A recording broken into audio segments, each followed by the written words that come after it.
I'm reducing your stress level. I'm here to make your life easier, not more complicated. I think that goes a long way, particularly for entrepreneurs or people who are running a business and they're really busy and they have a high degree of stress in their life. So sometimes they're reluctant to do a book because they perceive it's going to be another thing on their plate, even though they might be really motivated to do it. I think if we can help people see, no, I'm going to reduce your stress. My job is to make this as easy and as fun for you as possible. I feel like a lot of ghostwriters don't really come at it from that angle, which is why I really try to press into that pretty hard. Because you can hire a ton of different writers, probably less expensive than me, I'm sure. But again, what I'm bringing is not necessarily just the writing stuff. It's all the other stuff that surrounds the process.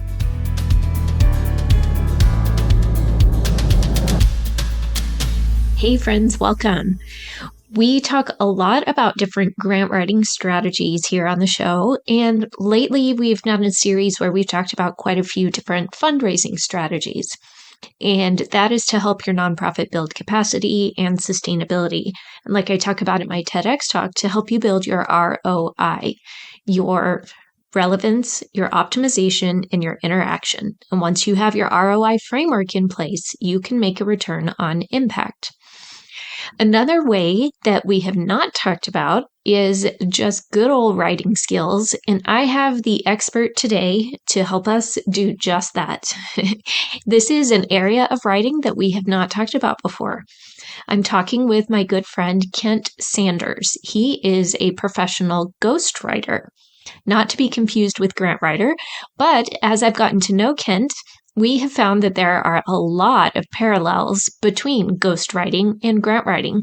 A lot of the skill sets are the same, the thought processes, the planning out, mapping projects, gathering information, getting good research, and then just getting your head deep into the process of writing.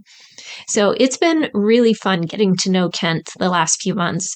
We connected on LinkedIn because I had heard him interviewed on another podcast that I've enjoyed, and that led me to Kent's podcast, which I also really like. He has the Daily Writer podcast, and he has a lot of good wisdom on his show. So today I'd like to introduce you to Kent Sanders. He helps leaders grow their business through books and other content. He's the author and co-author of many books, including his most recent that he co-authored with Billy Stanley, who is Elvis Presley's stepbrother. Together they wrote The Faith of Elvis, a story only a brother can tell. And in addition to writing books for himself and for his clients, Kent loves to help other writers, and you will hear his joy and passion for helping writers. He's a natural teacher and loves to encourage others in their writing journey. He hosts the Daily Writer podcast and is the founder of the Daily Writer Club, which is a mentorship community that helps writers build a business with their skills. So with that, I am excited to introduce you to my friend Kent Sanders. Kent, welcome to the show, my friend. I am so excited to have you, and I've been an avid listener of your podcast since I recently discovered it a few weeks ago. So welcome, and tell us a random fact about yourself. Thanks, Teresa. I appreciate that, and thanks for listening to my show. And I'm a big fan of what you do as well, and your podcast. I think podcasting is a great way to connect with people. And I've always kind of enjoyed it, maybe because that's my passive aggressive way to avoid video. I don't know. Or maybe, TikTok or whatever it is. But I appreciate you listening. That means a lot. Oh, I really enjoyed it. And I love the variety of the really short 2 or 3 minutes and then the deeper, longer conversations. So I think it's a great mix. Oh, good. I appreciate that. Sometimes I wonder if people don't get emotional whiplash whenever they listen to my show because, it's a bunch of short episodes, then it's like a long hour-long interview or something. So, but yeah. I kind of work on the idea that variety is good. I like it.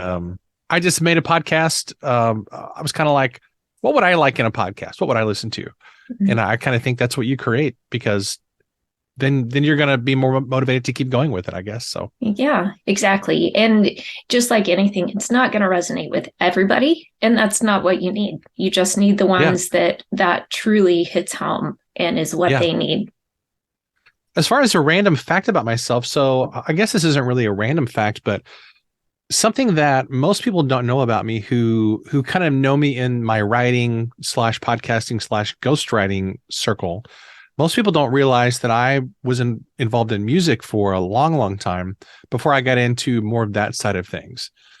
I actually, as a kid, I was heavily involved in band and choir and theater and all that stuff in school, and then went to college to actually become a pastor, then went into being a music pastor for a while, and I play guitar, drums, a little piano, several instruments, and that was my life for a really, really long time. But that doesn't really connect with what I'm doing now very much. But I think people kind of in my world now don't really, they have no idea that I was in music for a really long time. I love that. And, I feel like so many of us probably have those hidden things that it's not connected to our current work. So we don't think to bring it in, or people just don't realize there's a whole different dimension to us. And Yeah. I'm a big fan of music too. We're a big musical family, and I play the piano also. So I always Nice. enjoy it when I meet other musicians, because it's just like another common thread with people. Wow. Nice. Nice. So yeah, you just never know. All kinds of fun facts. We keep That's uncovering true. more things we have in common, and especially with our writing. And you gave us just a little glimpse of your background. So tell us what you're doing now and what led you to this point of doing it. So there's really a couple of things that I do, both of which revolve around writing. My main gig, I guess I would call it my main business, is ghostwriting. And for those who aren't familiar with ghostwriting, basically that means people come to me and they want to write a book of some kind. Sometimes it's a memoir, sometimes it's a personal development book, sometimes it's like an inspirational type of a book, or sometimes it's a straight up business book. Whatever it is, they come to me because they don't have the time or the skill to write their own book. And sometimes that means we really work as collaborators on their book. Sometimes it means they give me some ideas. We have a couple calls and then I go off and write a book. It can really work a variety of ways. And I think that's pretty common for ghostwriters, is that there are a whole bunch of different ways that it can work. But that's kind of my main gig, is I basically write books for people who want a book to tell their story or to promote their business or whatever their goals are. And I take care of that for them. The other thing that I do is I do a lot of stuff around, I guess I would call it a brand. The term brand just feels impersonal to me sometimes. So, but I don't know any other way to say it.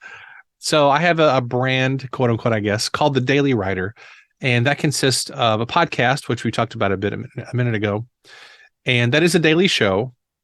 I'm not necessarily recommending that people commit to doing a daily show if you get into podcasting, although I love doing it and it doesn't actually take that much time. It is a labor of love, though. It is a labor of love. And I wanted to commit to a daily show because, I kind of figure if you have a show called The Daily Writer, it needs to be a daily show. So I do that. And I also write my own books. And then I run a membership community for writers called the Daily Writer Club. And those things I really, really enjoy doing because I came from a background of being a pastor and also a college professor. I did the college teaching thing for a really long time, like 17 years. And there's a part of me that I just love teaching and I love writing my own stuff. And if I were just writing client books, I think I would be really creatively unhappy. It's one of those things where, okay, you can make a good living doing something, but if there's a part of you that's not creatively fulfilled, then you're going to get really cranky. So I didn't really feel like I had a choice if I wanted to be a more well-rounded person and also have my own stuff on the side. So a couple of years ago, I started the Daily Writer podcast and all the membership group and all that stuff, just because I love teaching.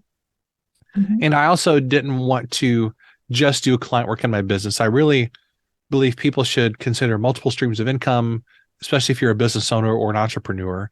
So that's part of the mix of that as well. But I like doing all those things. They're all connected with writing, creativity, and books. That's kind of what my life is.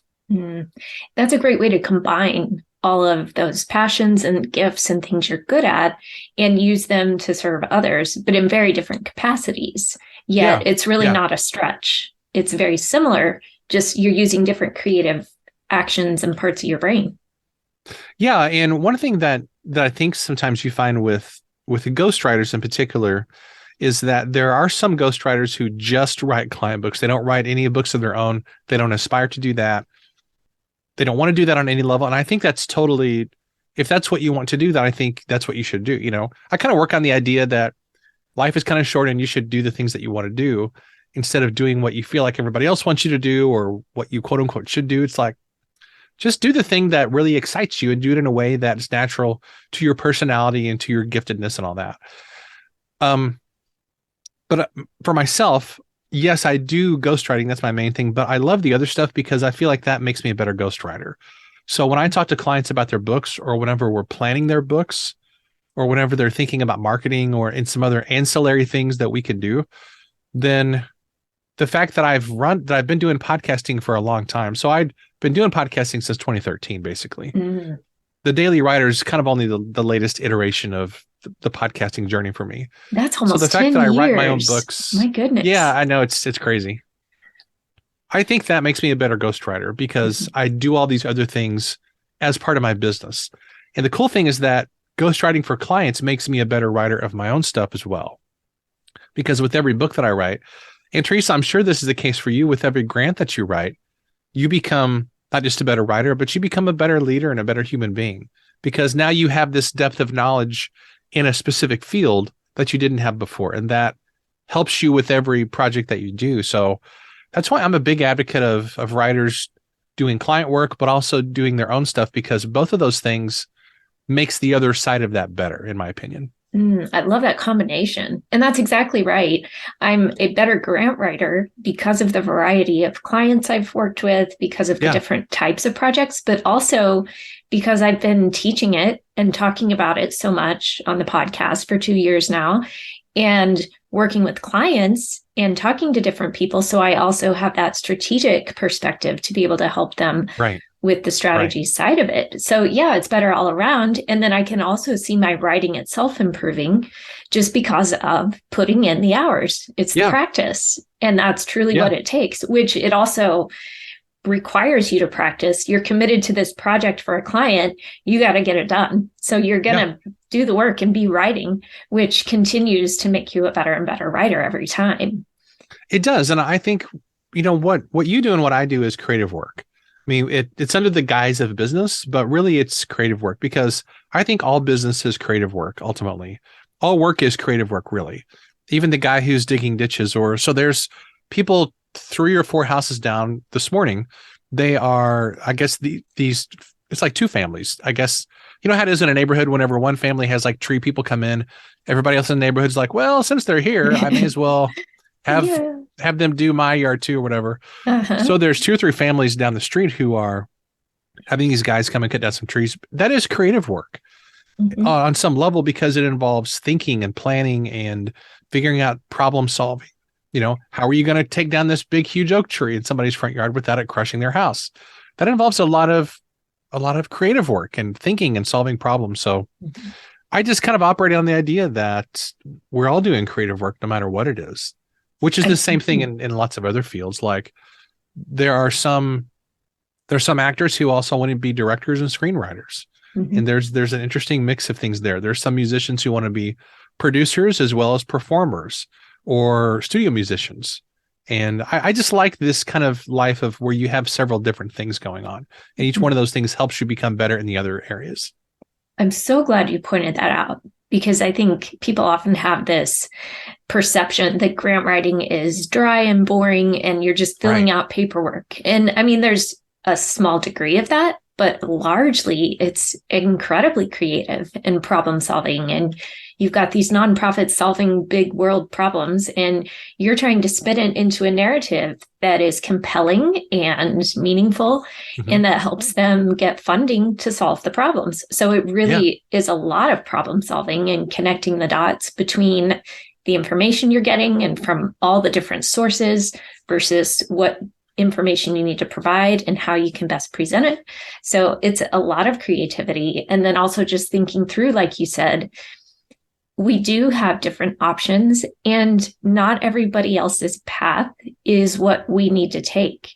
And like you said, an actor might want to also be a screenwriter and a director, but another actor might hate some of those roles and doesn't want to do them. That doesn't mean it's right or wrong. It just means we have the options, and we don't necessarily have to compare ourselves to others and feel like we're not quite measuring up. We can figure out our passions and match up with where we need to be. And it seems like all this involves a high degree of self-awareness and self-knowledge. You have to know what you like and what you don't like, and what you're good at and what you're not good at.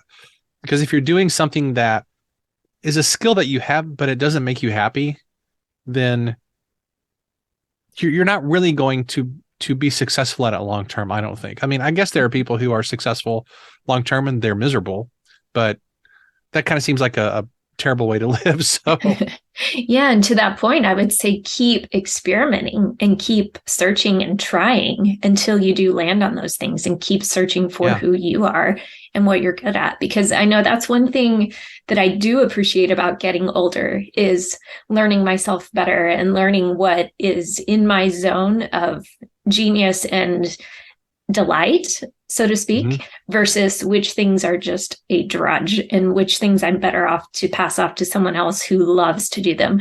And learning that and realizing I don't have to do all the things, and that's okay, is very freeing.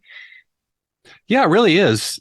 And the ability to hire other people to do things or to delegate things is really cool, because then it doesn't all depend on you. Right. Which is, it's kind of draining when it does. Yeah. For me, that was kind of a fear at first. And it really took a mindset shift to realize that, okay, I can actually be better if I find the right people and allow them to help and allow them to shine with their strengths. And it doesn't have to all rest on me. Totally. I love that. What is one of your biggest, I guess, challenges and strengths with the ghostwriting process? And I say both in the same question because sometimes they go hand in hand with the exact same thing. Well, that's a really great question. Just on a really practical level, one of the big challenges with ghostwriting projects is keeping things on track. And I imagine it's the same thing with grant writing, because you're relying on the other party to fulfill what they're doing. And, this is what I do for my job. So I'm very motivated to do things on time and do them, not rush things, but I just kind of want to get things done and move on to the next thing. And it doesn't really take like 2 years to sit down and write a book. I know that's for people who are not in the book world, the idea of writing a book seems like a big, massive project, but really it's like anything else. Once you do this as a job and you get to know the field really well, and you know how something is put together, you can do it fairly quickly. So one of the challenges is that most of the time when I'm doing a book, it's people who have not done a book before. So they're really, really new to it. And occasionally I'm choosing my words very carefully here. Occasionally I'll have a client who just wants to keep going over and over and over and over the book again. And I have to kind of like take it out of their hands and be like, okay, we're done now. I had a project recently that was kind of like that, where I was like, okay, like it's been to the editor. Like literally we've had the whole book edited. It's ready to go to the publisher, and they're still like requesting changes. I'm like, well, maybe we should move this here. And I'm like, dude, we're done. Like we are done. And we can't make any more changes at this point. Yeah. Do you have to be okay with imperfection and knowing that we're putting out a really good product and nothing is ever perfect? Yeah. So this is I'm not going to say a dirty little secret. It's a little secret I've not really said publicly before. But so I had a book come out last month. That was a client book. It was called The Faith of Elvis, and I wrote it with Elvis Presley's brother. That was for a division of HarperCollins called Thomas Nelson Publishing. So, and it's in like all the Barnes and Noble stores. If you go into a Barnes and Noble now, it's on the end caps next to Dolly Parton's book and Matthew McConaughey and William Shatner and all those things. Very so cool. It's gotten a lot of press and everything. The little secret is that because I was the writer on this project, every single page of that book, there's something that I would change if I could go back and redo it. There's not a single page in that book where I don't see as a writer some tiny tweak or little improvement in the wording or in something I would say slightly different, or maybe I would include a paragraph break in a different place or whatever it is. Most people won't pick up on any of those things because they're just reading the book for the first time. And enjoying the content. And they're enjoying it. And these are tweaks that wouldn't really make any difference. Right. But because I'm kind of a perfectionist, I have learned that you have to let go of things at a certain point and just trust the fact that this is art. And art is not about perfection. If you want perfection, then go into engineering. because that's a Exactly. field where you can have a degree of perfection, quote unquote, in things that you're designing, and they can be mathematically perfect and all those things. But art and writing and creative work is not like that. And you have to be willing to let go of things at a certain point. I have an interesting, perfect example of that. It's just random, and I've never done this before, but my dad does a lot of woodworking. And so Oh, he nice. builds like all kinds of furniture Oh, shelves. nice. He builds this mountain dulcimers, Love that which dulcimer. is, yeah, I mean, he's built, I don't know how many, one for pretty much everybody in the family and a lot of friends and all kinds of things. But it's beautiful. You can see. And if you say, oh, wow, that's really pretty, he'll say, oh, there's a lot of mistakes in it. There's things I do differently. And, Yeah. I wish I had done this or that, or the wood didn't quite work right. I'm like, Daddy, come on. But, I totally relate even, to that. yeah. And we know, but yet at some point, we have to be okay with the imperfections because we're giving a gift to the world. And that's how we have to look at it. And the world is full of grace for those flaws and imperfections. It's more about they need the gift more than we need it to be perfect. You ever seen the movie The Godfather? Long time ago. Okay, so it's one of my favorite movies, like top 3 favorite movies. I rewatch it about every 6 months. And it's interesting because if it's considered one of the greatest movies of all time by a lot of people. It's interesting if you listen to interviews with, gosh, I'm blanking on his name. Who's the director of it? Yes. Very, very famous. I'm totally blanking out on his Yes. name. I can see it in the black and white print. Gosh, I feel like a horrible person. I'm totally blanking out on that. Anyway, Francis Ford Coppola. That's what it is. Why am I forgetting that? Anyway, if you listen to interviews with him, it's fascinating because he talks about how hard it was to make that movie and how many mistakes there are in it and things he would do differently. And, he's kept fidgeting with it to some degree over the years, particularly the third movie, which was not even really good to begin with, but that's another story. But it's funny because whenever I watch the movie, I see some of those mistakes too. Like there's one fight scene where one guy is punching another guy in like a street fight scene, and like you can tell the camera is a certain angle, and he misses him like by 2 feet, and it's so obvious he didn't actually hit him.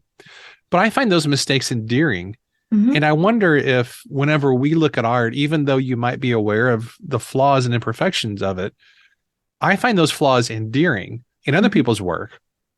For some reason, in my own work, I still find them really agitating, and I wish that I could learn to embrace those better. I guess it's a journey. I'm doing better, but I still have a long way to go. Yeah. And sometimes the hardest person to give grace to is ourselves. Yeah. And I don't know why that is. That's totally true. It's easier to extend grace to others sometimes with their flaws or mistakes than it is ourselves. And maybe that just speaks to our desire for excellence, but also we have to learn to balance that out with being human and needing to just get the work out into the world. Yeah. So a minute ago, you asked me about ghostwriting, and I went off on a random tangent. I liked it, though. That was good. So you asked it about a challenge, and then what was the other thing? It was one of the one of the strengths or things you really enjoy most about it. Yeah, one of the things that I enjoy most is just pulling together a complex project. I'm just kind of wired that way. Probably that's what made me. I hesitate to use the word good at being a worship pastor because I don't even know how you would assess that or measure it, but I did feel like I was good at that job because it involved a lot of different details that were kind of technical details, music and sound and all the equipment, but also the people side of it. And with ghostwriting, I find it's kind of the same process. There's a lot of details you have to pull together. And one of the most fun challenges for me with this Elvis book that I mentioned was the idea that, and I never told anybody this while I was working on it. I never mentioned this to Billy, the client, Elvis's brother, or the publisher or the editor. But one thing that I really felt pressure about is it was pressure, but it was a good pressure because I was excited to figure out how to do this. Is when you're ghostwriting a book for someone and it's going through a traditional publisher, you basically have these different constituencies that you have to make happy. So there's the client who has a particular story they want to tell. They want something particular out of this book. The editor wants something specific. The publisher wants something. The marketing people want something. The reader wants something. I want something. And those things are all slightly different. So because the marketing people are concerned about, okay, do we have a book that's sellable? What are the sales points? How can we make this an easy sell, for the bookstores and the buyers? The editor wants something they can be proud of and that kind of fits their criteria of excellence. I probably want something different about it. Although I might have a hard time articulating what that is exactly. But I think that's an interesting challenge, and you have to be up for that kind of thing. Mm-hmm. And you have to relish that kind of challenge where everybody wants something a little bit different. We all want a great book, but emotionally we all want something a little bit different out of it. And I think as the writer, you have to embrace the idea that it really comes down to you in large part, because you have to deliver something that makes everybody happy. Now, the editor, the marketing people, the client, they all are part of this process, and they all are a big part of its success too. It's not just the writer. But I don't know. I just really, really enjoyed that process, and in trying my best to deliver something that would really please everybody, particularly the reader, and give everybody something they could really grasp onto and really get excited about. Mm. That is so parallel to working on a large grant project. I bet it is. Everything you just said is like you could just pick up that process and drop it right down over a large grant project. And it's the same thing, because you're trying to convey the mission and the need and the urgency for this funding. And here's the program and how it's going to be lined out. But you're also trying to consider, what's the funder going to be looking for? But what is our mission? We don't want to bend it out of shape just to say what they want to hear. We need to tell the truth and be accurate and convey this properly, but also as compelling as possible. And then you're still trying to make sure the board and the staff and whoever else is involved understands their role and what this is going to look like if we get the funding and need to implement it, and just keeping the whole project on track and all the moving parts. And yeah, so similar, everything you're saying. And you want to have something you can be proud of, and that ultimately serves the clientele of whatever the mission is. Yeah.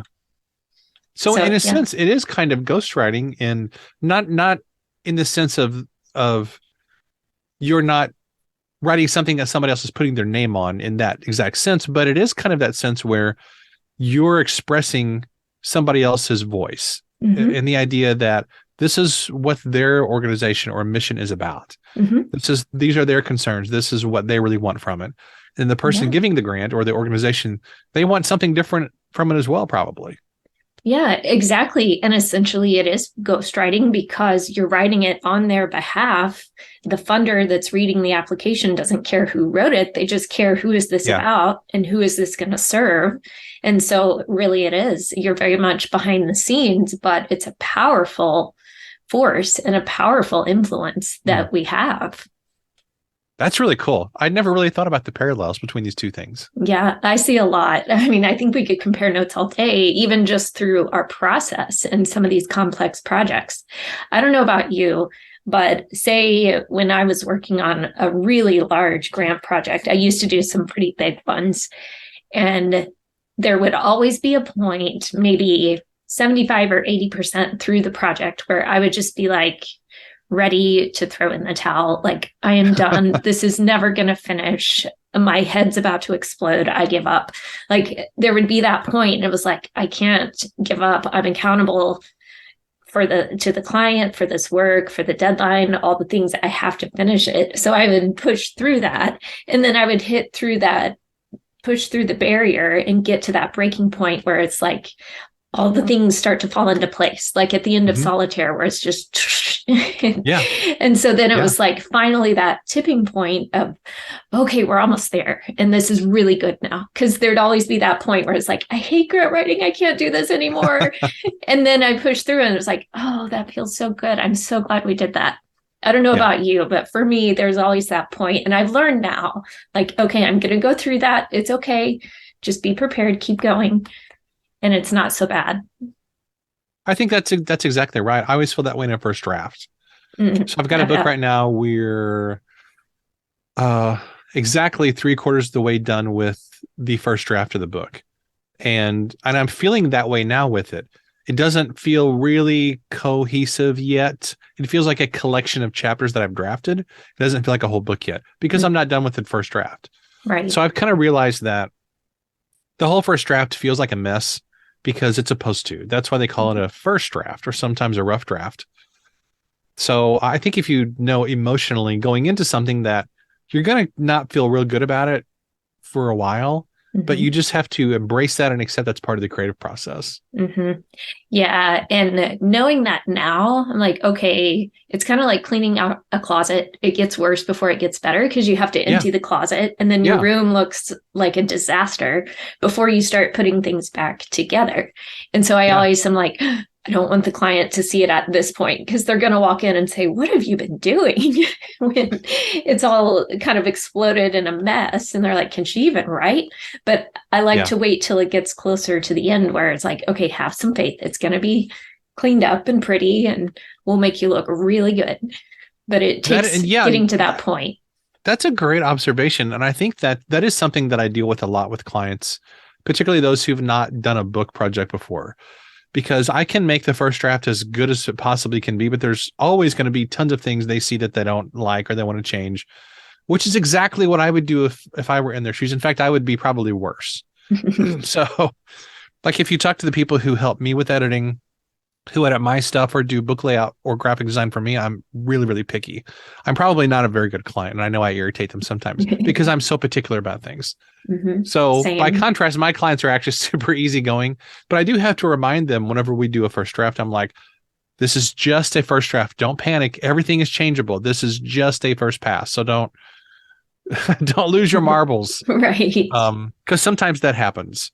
Right. Um, and it's just part of the process. And I think having a good relationship with your client and being easy to work with is really, really a big deal. That's why whenever I'm talking with the prospect, I always emphasize you're not really paying me for the words because there's a lot of people who are great writers out there.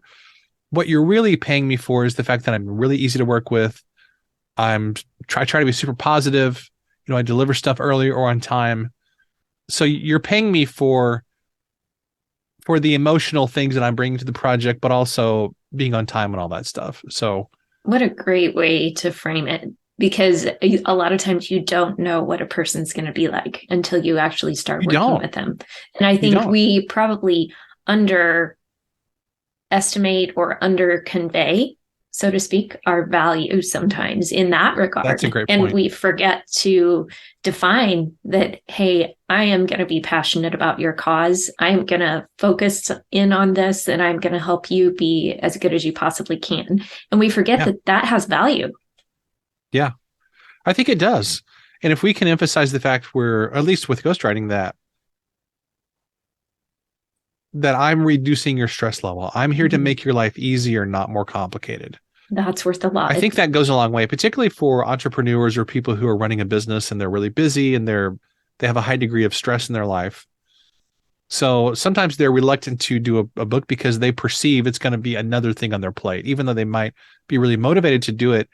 I think if we can help people see, no, I'm going to reduce your stress. My job is to make this as easy and as fun for you as possible.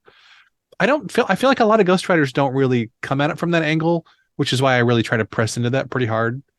Because you can hire a ton of different writers, probably less expensive than me, I'm sure. But again, what I'm bringing is not necessarily just the writing stuff; it's all the other stuff that surrounds the process. Again, everything you just said, we could pick that up and drop it down Yeah, onto grant writing. The exact same thing because nonprofit leaders are busy. They have a lot on their plates and a lot of things spinning in the air. And it's up to us to help make their jobs easier and make the process as smooth as huh. possible for them instead of complicated. And I think framing it that way and helping them know, hey, I got your back. I'm on your team and we're going to work Yeah, on this together will go a yeah. long way. That makes a lot of sense. And just people knowing that you do have their back and that Mm-hmm. you're there to support them and you're their advocate, that Yeah, makes a really huge difference, it does. especially for people who are probably intimidated by large organizations that have a lot of money or government organizations or things like that. Yeah, for sure. And even just the process of grant writing and probably with ghostwriting is intimidating to people. They Yeah. don't know where to Yeah. start. They don't know how to move forward, how to approach funders, all the pieces. It's very Yeah. overwhelming. So just having someone that can say, hey, I know the process, I'll help you through it. let's do this is worth Exactly. a lot. Exactly. I love that. You mentioned something about when you're talking with a prospect. Do you mind? I know a lot of grant writers listening have even asked me, where do I start? How do I talk to clients? I'm not sure if I have what it takes. Like, how do I even reach out? Do you have pointers for writers in that position of just, I try to encourage them, like, just have conversations and provide value and get to know people. It's not about going in with a big hard sell. You're just listening and truly caring about what are your needs and how can I best help you, whether that's me and my services or resources that I can send your way or Totally. referrals or whatever. So how do you approach that, or what advice do you have? Well, that's a really, really good question, Teresa. So I come from the worlds of, to back up a little bit, I came from the worlds of church ministry and higher education. These are two fields that are about as far away from traditional business as you can get. And they're also two fields that typically have a real poverty mindset. Now, I'm sure people are listening who are in those worlds or they're very close to those worlds. And I don't mean that as an insult, but I think it's just kind of the truth, because a lot of pastors are underpaid. They struggle financially. Some don't, of course. Some pastors are paid really well, but most pastors they don't really make a lot of money, and they don't go into it for the money. They go into it because they feel a calling to do that line of work. And they're working long hours. They're working long hours. They're dealing. They're wearing a whole bunch of different hats. Yep. Which, by the way, I think that's one of the reasons why pastors and educators can actually make really great ghostwriters, because the skill set that you have as a pastor is directly transferable to ghostwriting and similar kinds of fields. Because what are you doing as a pastor or an educator? You're communicating, you're writing, you're dealing with a wide array of people or constituents, if you want to use a business term. So you're creating really good content on a consistent basis over and over. You're as an educator, you're creating curriculum constantly. You're thinking about the structure of a material. I mean, educators and pastors are the two best kinds of people who are perfectly suited to go into ghostwriting. Just kind of as a side note. Yeah, could be for grant writing too. Yeah, and which is a highly adjacent field to that. It is. Totally. I mean, I came from education, so I know my skills were right there. Well, if my ghostwriting business tanks, then I'm probably going to go into grant writing. So I'll be giving you a call. I bet I can hook you up. When that ever happens. So, I forget what I was talking about. Oh, sorry, I got you off on a different rabbit trail. No, that's okay. You were asking about selling. So I came from those worlds, and so I was really intimidated by the idea of having to quote unquote sell people on ghostwriting or book projects or whatever. And I really struggled with that for a long time. And then I just kind of decided to let go of that totally and take a whole different approach. And I sometimes tell people that I'm the world's worst salesperson, because I just believe in being honest about things. I don't believe in selling people something they don't need. And I have been known on occasion to talk people out of doing a book with me because I don't think it's something that they really need to do or that's going to help them. Now, I only really do that if I think there's probably more. It's probably more of a complicated thing than that. But there have been a couple times where I know it would have been a stretch financially for somebody to commit to doing a book, and I know it would have been a hardship for them, but they really want to do it, and so I kind of talk them out of it, because I don't believe it's ethically right for me to push somebody into doing a project that I know is gonna probably be a hardship for them, because it's going to take them a while to recoup their investment and blah blah blah. So anyway, I just believe in being radically honest with people about things. So whenever I get on a call with somebody, like I did this just yesterday, in fact, with a prospective ghostwriting client, my goal for that initial conversation is not to sell or to talk about myself. It's just to listen.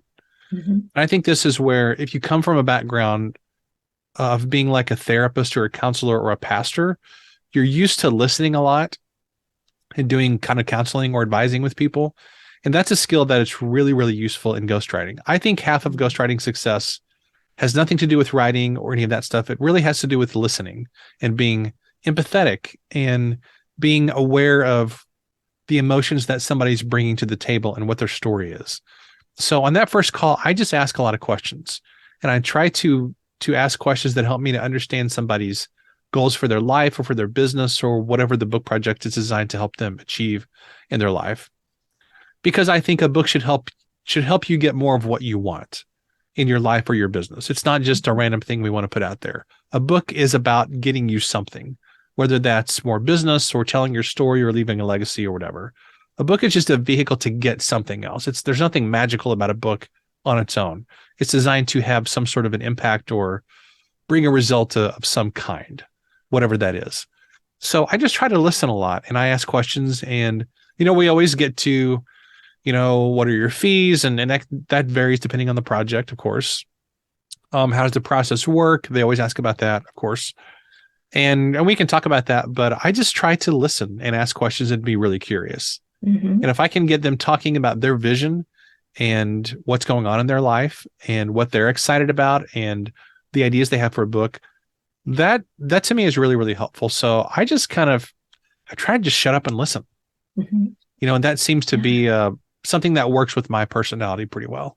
I think that's great advice. And my process is very similar, just asking strategic, digging deeper questions and listening and seeing what are their pain points and what are the best solutions for this kind of situation, trying to diagnose a good path forward that's going to be what they need. And I agree with you. One of my core values is to shoot straight. And sometimes that may mean the hard truth of, this is not the right type of project for you right now, even though, like you said, it might be a paycheck, but also like if it's not the right timing or what's best for your organization, I wouldn't be in integrity if I pushed forward just to get a contract. So I agree very much with that. And, this is an interesting observation I've had, and I haven't quite figured out the root of it, but a lot of grant writers I run into are natural introverts. And I'm not sure if they're just drawn to a fellow introvert on the podcast, or if it's truly like the nature of grant writing is very much designed for introverts. And I think probably a combination. Probably so, to some degree. But for me, that takes so much pressure off of knowing that I can just sit down with someone and listen and have the conversation. I'm not having to go in and perfect a sales pitch. And what am I going to say? I'm going in to learn about someone interesting in their work and what their goals are. And I'm just here to listen and connect the dots and help them figure out some problem solving. Yeah. I think that's an interesting observation I never really thought about, connecting introverts to the grant writing process, but that does seem to really fit, though. Same thing with ghostwriting, and there's other kinds of work that would, maybe podcast editors. I don't know. I'm just kind of thinking of roles that are kind of technical. There's a lot of details involved, which means you have to be really patient and you have to enjoy time alone. Right. More research, all those things. And writing. Yeah, me too. Yeah. And I think that's one of the things I really enjoyed, like when our kids were small and I could do a lot of grant writing from home with the kids there and just do my little thing from my laptop at home with the kids running around, but yet have an impact on an entire community from behind the scenes. And that was one of the most fulfilling things about it. See, that's a really good point. So I had a friend yesterday. He's actually a fellow ghostwriter. He sent me some stuff about some articles that he'd been reading on alpha versus beta males. I had actually never heard the term beta male before. I guess it's a thing out there in the world of psychology or business or something. And he was kind of talking about how people think that being an alpha male, like a hard driving, very extroverted, out front kind of a person, is really what everybody wants.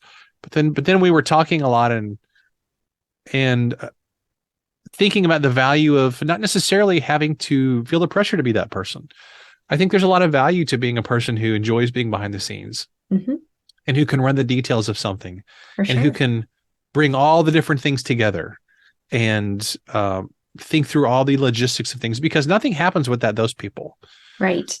And I think there's a lot of value to being kind of a quiet strategist in the background, you're kind of doing your thing. You're not out front necessarily, but they're really the ones who are making all the things happen behind the scenes. Deeply thoughtful is a common trait. Yeah, it's not really, and if you take this in a negative sense, it's, it's not really the loud, boisterous people you always have to worry about. It's like the real quiet person in the corner They're the one that has like the evil plan they're concocting, and they have this long, detailed strategy. And there's kind of something to that. You have to watch out for the quiet people, because they're the ones who are really the ones who are making things happen Yeah, a lot of times, that's and who so are taking true. care of all the details. Yep. And the ones, like you said, plotting 10 steps ahead that you may have not Yeah. even noticed, but oh, wow, here we go. Well, So, that was yeah. my thinking behind my podcast for sure. Is I didn't start my podcast wanting immediate results. I started my podcast with a 10-year strategy in mind, Mhm. meaning that not that I was going to do this exact show for 10 years necessarily, but I thought, okay, I'm going to kind of commit to putting in the work for 3 years, knowing that by the time the third year rolls around, if you're doing something on a consistent basis, you're going to start to really see results in year three most of the time. And that, I mean, that applies to books, podcasting, anything that you're doing.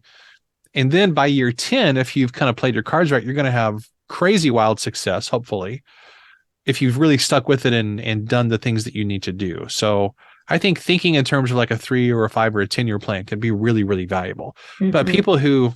a lot of times people who are not strategic and aren't drawn to that type of thinking, that's a really hard pill to swallow, because that means you have to be patient and you've got to show up and do the work for a long time without any results, but just trusting that the results will come if you stick with it over the long term.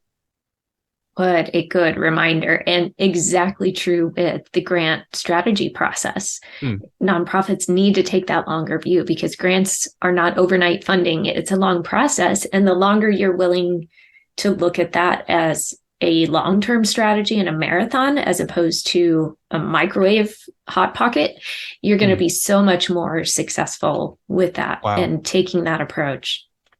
I love that. I love that. I feel like we could have so many different parallels for this. Like we could just go on all day long about this, but I probably shouldn't keep you all day. But I would love to know, is there a resource in particular that's been meaningful to you throughout the years in your journey? Oh my goodness. That's a really good question. Yes. I'm kind of mentally ticking through a few things that have been really, really helpful to me. There have been a lot of things that have been enormously helpful to me, but a couple of books come to mind. In particular, one book is Tribes by Seth Godin. That Mm-hmm. book has made a big impact on me. I've read it several times.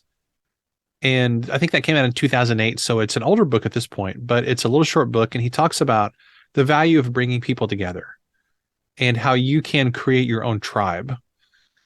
And that made a big impact on me, because I thought, okay, I'm an introvert. I'm not really a guy who's out there, dancing on TikTok and that kind of stuff.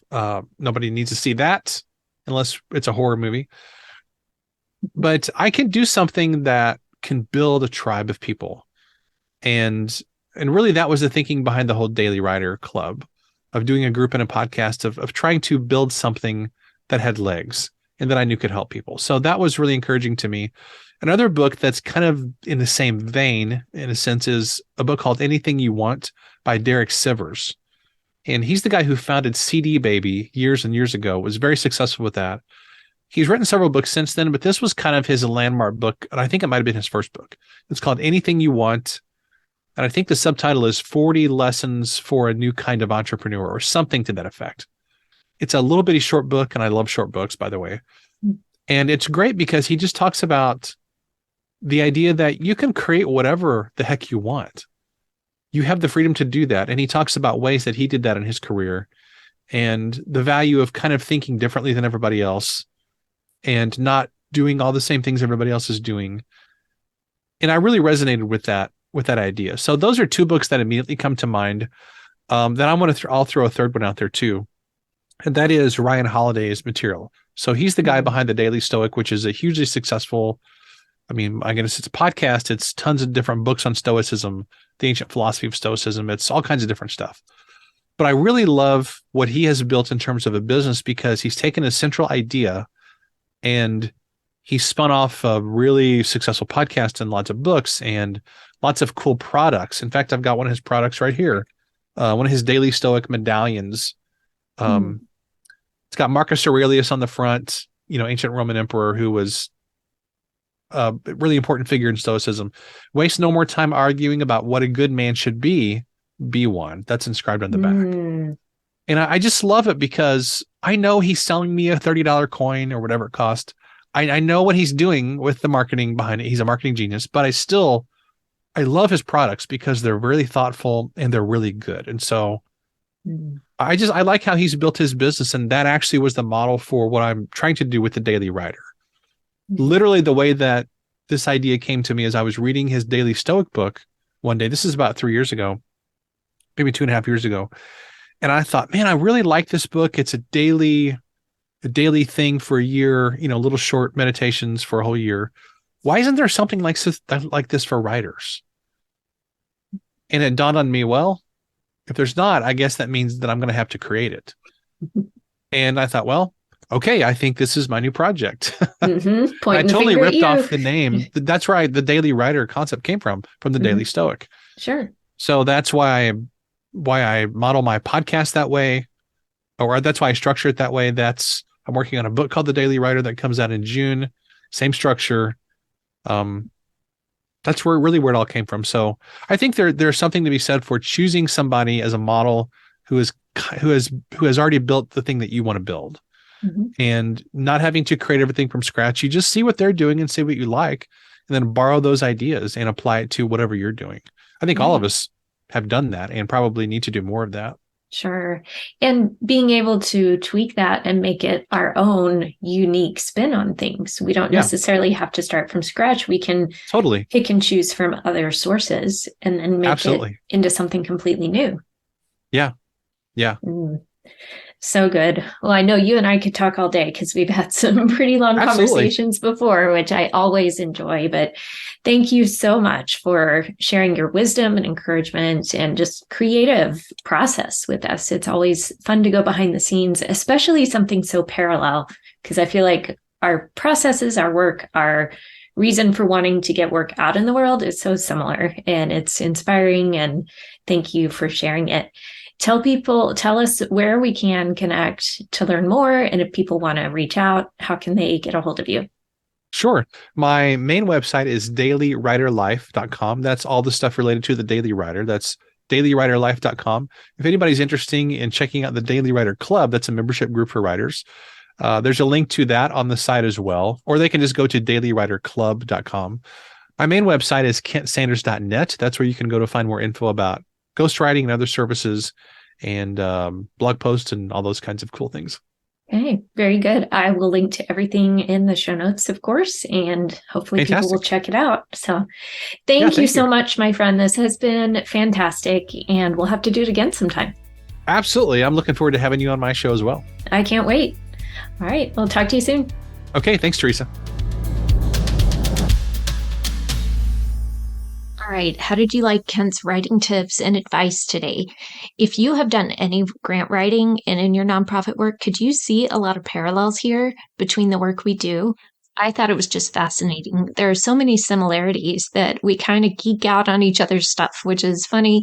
And it's fun to have something in common, but yet so different. There's so much we can learn from each other. And this is true of really anything, right? If we look at it with the right perspective, and how much we can learn and collaborate and help each other and really support each other in our journeys. Because as you know, writing is not easy. It takes a lot of commitment and dedication to the craft, to improving, and iron sharpens iron. We help each other grow. We help each other improve. And that feedback and encouragement and accountability makes all the difference. So I would love to hear from you. I always love hearing your feedback, your input, your questions on the episodes. Tell me what you liked. Tell me how you're going to take action this week. Don't just let this go in and out, but I want you taking action. So pick out something from today's conversation that you will go and do this week. Commit to it and do it, and send me a message to let me know. You can connect on LinkedIn or send me a note on my website. And go watch my TEDx talk, teresahub.com/TEDx22, or you can find me on YouTube and share that so that we can help nonprofits build their ROI and make a bigger impact with their missions.